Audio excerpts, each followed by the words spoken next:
नमस्कार, बहुत स्वागत है आपका खास खबर में। खबरों के साथ मैं हूं रीनू यादव।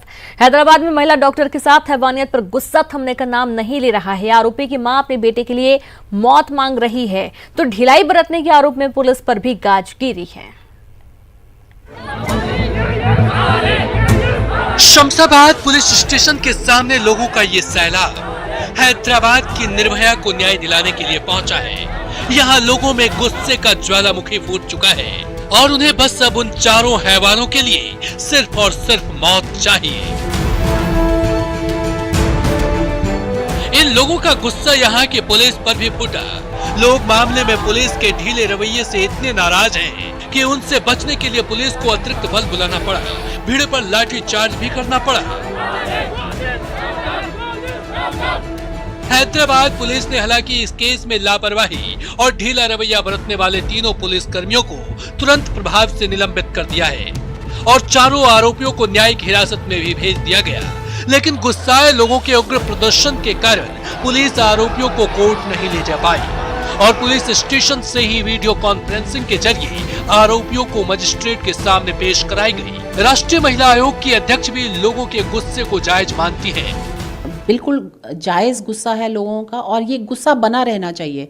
ये सिर्फ 1 या 2 दिन का या 5 दिन का नहीं होना चाहिए, क्योंकि ये गुस्सा ही कुछ चेंजेस लाएगा और बाकी लोग जो ऐसी चीज़ें सोच भी रहे हैं शायद उन तक ये गुस्सा पहुंचे और वो ऐसे काम आगे ना करें। हैवानियत के इन आरोपियों में से एक चिन्ना केशावुल की मां ने तो अपने बेटे के लिए एक साथ 2-2 सजाएं मांगी है। सूत्रों के मुताबिक चिन्ना केशावुल की मां चाहती है कि चिन्ना केशावुलु को फांसी दे दी जाए या जला दिया जाए। चिन्ना केशावुलु को वैसे ही सजा मिले जैसे उसने महिला डॉक्टर के साथ किया। लोगों के गुस्से की आग हैदराबाद में ही नहीं बल्कि पूरे तेलंगाना के साथ साथ देश भर में फैल चुकी है। सभी एक ही आवाज में इन चारों दरिंदों के लिए जल्द से जल्द सरेआम मौत मांग रहे हैं। राष्ट्रीय महिला आयोग भी इससे इत्तेफाक रखता है। फास्ट ट्रैक कोर्ट में होना चाहिए, जो प्रोसीजर है वो पूरा करें, लेकिन जल्दी से जल्दी करें और फांसी की सजा से कम तो बिल्कुल नहीं मिलनी चाहिए। दिल्ली में तो एक अकेली लड़की इस हैवानियत के खिलाफ संसद के बाहर सवालों का अंबार लेकर पहुंची, लेकिन प्रदर्शन कर रही इन छात्रा को पुलिस ने हिरासत में लेकर बाद में छोड़ दिया। लेकिन वो अभी भी अपने सवालों का जवाब सरकार से मांगना चाहती है। मैं गवर्नमेंट से पूछना चाहती हूँ। पूछिए, अभी आपको सुन रहे हैं। आपको सभी सुन रहे हैं। डायरेक्ट मिलके पूछना अगर प्रधानमंत्री नरेंद्र मोदी आपके सवाल सुन रहे हैं तो आप उनसे क्या पूछना चाहेंगे? जो इस गवर्नमेंट की अथॉरिटी रखते हैं, मैं उनसे एक बार मिलके, सिर्फ एक सवाल नहीं है, पूछना चाहूंगी। मैं उनसे बात करना चाहूंगी। क्या रहेगा? और मैं चाहूंगी कि सारी लड़कियां, नॉट ओनली लड़कियां, आपके साथ जो भी गलत हो रहा है आप मुझे बताओ, मैं प्रोटेस्ट करूंगी। जाहिर है अब गुस्साए जनता अब इस मामले में बिल्कुल देरी नहीं चाहती। बस महिला डॉक्टर और उनके परिजनों के लिए सही इंसाफ और इन चारों हैवानों को फांसी पर झूलते देखना चाहती है। Bureau report, news 18 network.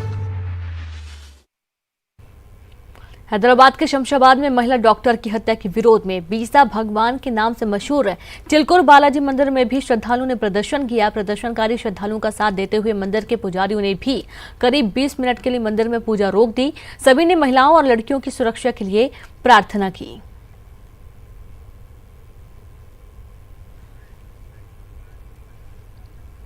Odisha के पुरी में मशहूर सैंड आर्टिस्ट सुदर्शन पटनायक ने महिलाओं पर हो रहे अत्याचार के खिलाफ सैंड आर्ट बनाई। हैदराबाद की महिला डॉक्टर को श्रद्धांजलि देते हुए पटनायक ने सैंड आर्ट के माध्यम से समाज से कई सवाल किए हैं। उन्होंने हैदराबाद की घटना को इंसानियत को शर्मसार करने वाली घटना बताया है। हमारा आर्ट के थ्रू ये मैसेज है कि हाउ मेनी मोर ... और ये क्वेश्चन है और उसके बाद सेम टू ह्यूमैनिटी।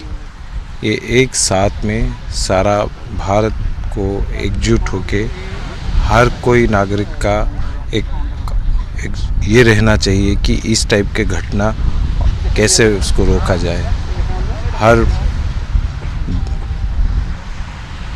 हर एक मोमेंट पे जो ऐसे चीज़ हम लोग को ऐसे जो सुनने मिलता है, ये सबसे बड़ी दुख की बात है।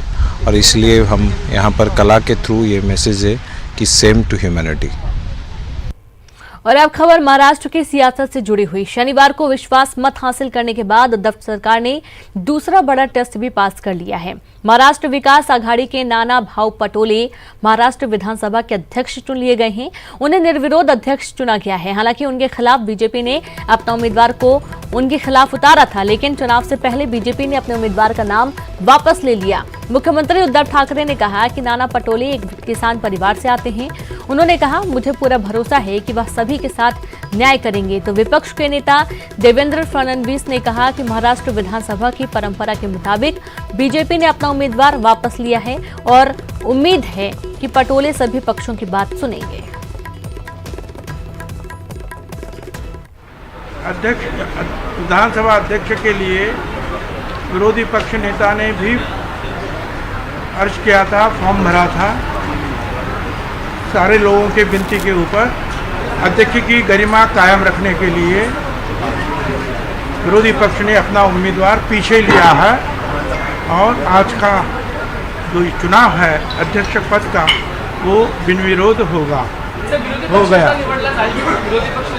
उनसे मिलकर जो मुंबई की ज्वलन समस्या थी, पिछली सरकार ने आरे में पेड़ों को काटकर कारशेड बनाने का निर्णय लिया था। मुंबई में बड़े पैमाने पे आंदोलन हुए, कई लोगों की गिरफ्तारी हुई, मुकदमे दर्ज किए गए और सरकार बदलने के बाद महाराष्ट्र विकास आघाड़ी की सरकार ने पहला निर्णय लिया कि आरे के कारशेड के काम को स्टे देने का काम किया। विपक्ष में बैठे हुए लोग बोल रहे थे कि विकास के काम को रोका गया है, मेट्रो के काम को रोका नहीं गया। सवाल ये था कि कारशेड कहाँ बनाए। और खबर डिंडोरी से मंत्री के बंगले का घेराव किया गया। मंत्री ओमकार मरकाम के बंगले का घेराव किया गया। हजारों शिक्षक पहुंचे मंत्री के घर। 7वां वेतनमान, पुरानी पेंशन व्यवस्था लागू करने की मांग की गई। मंडला से पहुंचे हैं हजारों की संख्या में शिक्षक। आजाद अध्यापक संघ के बैनर तले ये शिक्षक पहुंचे हैं। मंत्री के मकान के बाहर पुलिस बल तैनात किया गया है। हड़कंप की स्थिति न हो, मंत्री के बंगले का घेराव बड़ी संख्या में करने पहुंचे हैं। मंत्री ओमकार मरकाम के बंगले का घेराव करते हुए ये तस्वीरें आपके सामने हैं, जहां पर हजारों शिक्षक मंत्री के घर का घेराव कर रहे हैं।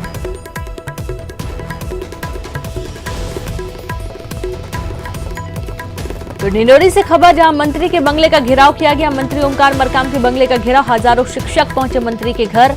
7वां वेतनमान, पुरानी पेंशन व्यवस्था लागू करने की मांग की जा रही है। मंडला से पहुंचे हैं हजारों की संख्या में शिक्षक। आजाद अध्यापक संघ के बैनर तले पहुंचे शिक्षक। तो वहीं मंत्री के मकान के बाहर पुलिस बल तैनात किया गया है।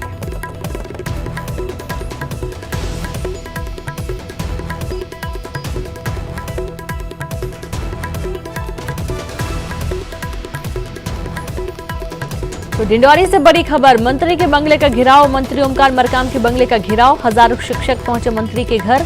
7वां वेतनमान, पुरानी पेंशन व्यवस्था लागू करने की मांग की गई। मंडला से पहुंचे हैं हजारों की संख्या में शिक्षक। आपको बता दें कि आजाद अध्यापक संघ के बैनर तले ये शिक्षक हड़ताल कर रहे हैं। मंत्री के बंगले का घेराव करने पहुंचे हैं। मंत्री के मकान के बाहर पुलिस बल भी तैनात किया गया है, ताकि किसी भी तरीके की कोई अप्रिय घटना ना हो या किसी भी तरीके की हड़कंप या भगदड़ की स्थिति ना बने। और इसके चलते मंत्री के बंगले के बाहर पुलिस बल भी तैनात किया गया है।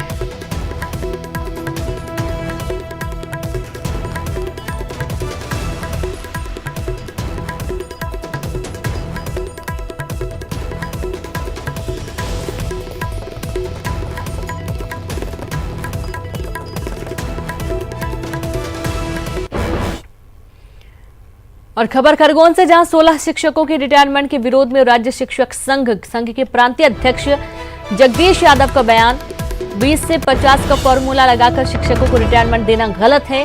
राज्य शिक्षक संघ ने फैसले पर जताया विरोध। सरकार पहले मंत्रालय के अधिकारियों पर लागू करे नियम। शिक्षकों को गैर शैक्षणिक कार्यों में लगाया जाना गलत है। शिक्षक मानसिक रूप से प्रताड़ित है। सरकार से आदेश वापस लेने की मांग की गई है। मांग पूरी न होने पर आंदोलन की भी चेतावनी दी गई है। तो जिस तरीके से 16 शिक्षकों को रिटायरमेंट दे दिया गया है, अनिवार्य रिटायरमेंट के चलते पहले उनका एग्जाम लिया गया था, 3 बार एग्जाम में फेल होने के चलते 16 शिक्षकों के रिटायरमेंट के विरोध में अब राज्य शिक्षक संघ भी उतर आया है। संघ के प्रांतीय अध्यक्ष जगदीश यादव का बयान आया है। उन्होंने कहा कि 20 से 50 का फॉर्मूला लगाकर शिक्षकों को रिटायरमेंट देना गलत है। राज्य शिक्षक संघ ने फैसले पर विरोध जताया। सरकार पहले मंत्रालय के अधिकारियों पर ये नियम लागू करे। शिक्षकों को गैर शैक्षणिक कार्यों में लगाया जाना गलत है। शिक्षक मानसिक रूप से प्रताड़ित होते हैं। सरकार से आदेश वापस लेने की मांग की गई है। मांग पूरी न होने पर आंदोलन की भी चेतावनी दी गई है।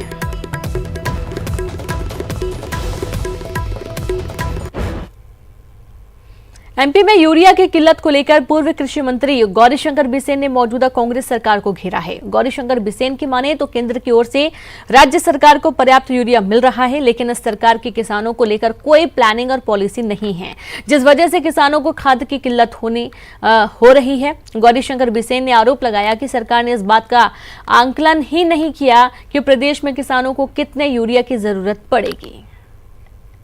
मध्य प्रदेश में यूरिया की कमी से किसान परेशान है और सरकार ये कह रही है कि दरअसल यूरिया की कोई कमी नहीं है। हमारे साथ इस वक्त बात करने के लिए मध्य प्रदेश के पूर्व कृषि मंत्री गौरीशंकर बिसेन जी हैं। सर, यूरिया की प्रदेश में कमी है, किसान कतार लगा के यूरिया खरीद रहे हैं, सरकार कह रही है कि ऐसी कोई स्थिति है नहीं है। ये कांग्रेस सरकार की विफलता का मूल कारण है। इनका प्लान सही नहीं। रबी की फसल पूरे प्रदेश में बोई जाना है, उसका आकलन होता है। इस वर्ष रेंस अच्छे आए थे, ये बात सही है कि रेंस के आने से खरीफ को नुकसान हुआ, लेकिन रबी के लिए पानी की प्रबल संभावना है। सारे हमारे स्टोरेज भरे हैं, सारे जल संसाधन से संबंधित जितने हमारे रिजर्वायर सब भरे, तो बोनी ज़्यादा होनी, ऐसे समय यूरिया की मांग बढ़ती है। तो राज्य सरकार की जवाबदारी होती है कि भारत सरकार के सामने समयबद्ध अपना हर मास का डिमांड। मंदसौर पहुंचे मंत्री आरिफ अकील ने बड़ा बयान दिया। उन्होंने कहा कि सीएम कमलनाथ से अच्छा कांग्रेस का प्रदेश अध्यक्ष कौन हो सकता है। हालांकि उन्होंने ये भी कहा कि प्रदेश अध्यक्ष सोनिया गांधी की सहमति से ही बनेगा। दरअसल मंदसौर में अंजुमन सदर के पद का विवाद चल रहा है, जिसकी मध्यस्थता करने के लिए मंत्री आरिफ अकील यहां पहुंचे थे, जहां उन्होंने अधिकारियों के साथ बैठक की। अंजुमन के सदर को लेकर चल रहे विवाद के बारे में मंत्री आरिफ अकील ने कहा कि जो वक्फ की संपत्ति है वह अल्लाह की संपत्ति है, सबको मिलकर काम करना चाहिए।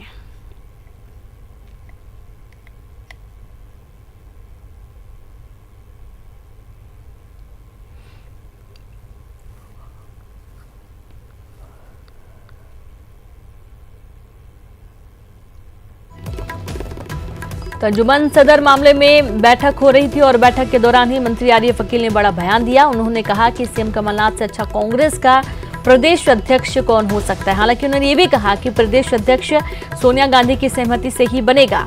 आपको बता दें कि अंजुमन के सदर को लेकर चल रहे विवाद के बारे में मंत्री आरिफ अकील मध्यस्थता करने पहुंचे थे और इस दौरान उन्होंने कहा कि जो वक्फ की संपत्ति है वह अल्लाह की संपत्ति है, सबको मिलकर काम करना चाहिए।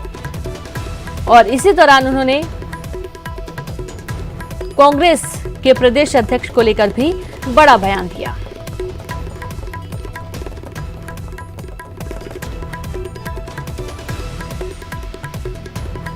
माफी के साथ कह सकता हूं कि ये विवाद तो मीडिया के द्वारा बनाया हुआ है, मीडिया ने बनाया है। कमलनाथ जी अच्छे अध्यक्ष हैं, जिनकी अध्यक्षता में मध्य प्रदेश में 15 साल बाद कांग्रेस ने सत्ता हासिल की है, उनसे अच्छा अध्यक्ष कौन हो सकता है। और दूसरा, और जिस तरीके से वो सबको लेके काम चल रहा है, सबकी मदद कर रहा है, सबको सुन रहा है, निश्चित ही वो खुद चाहते हैं कि और कोई दूसरा संगठन में आदमी जुड़े जिससे संगठन और मजबूत हो, निश्चित उसको मजबूत करने का प्रयास कर रहा है।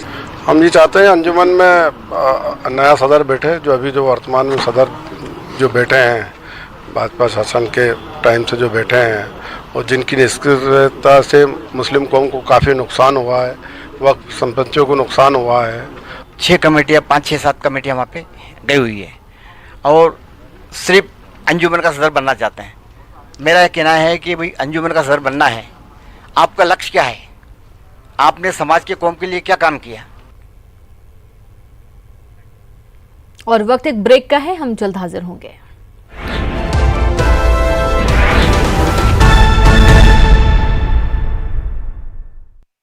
$66.9 crore viewers. India's largest news network.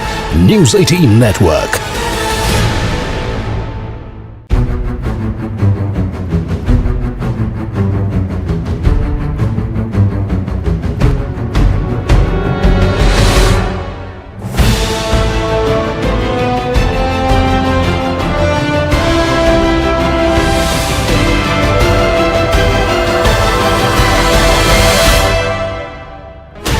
16 channels, 15 languages, 26 states, 1200 plus reporters, 66.9 crore viewers. India's largest news network, News 18 Network.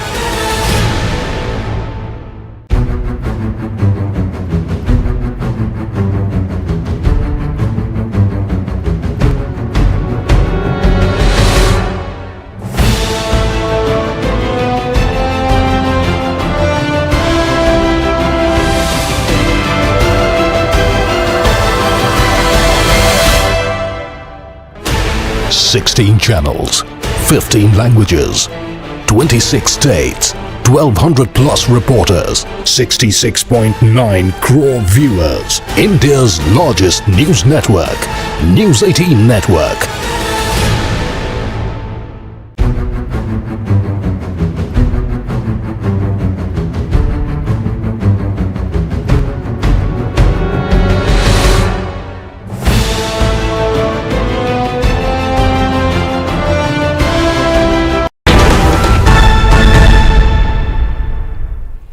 Break के बाद एक बार फिर से आप सभी का स्वागत है। आज विश्व एड्स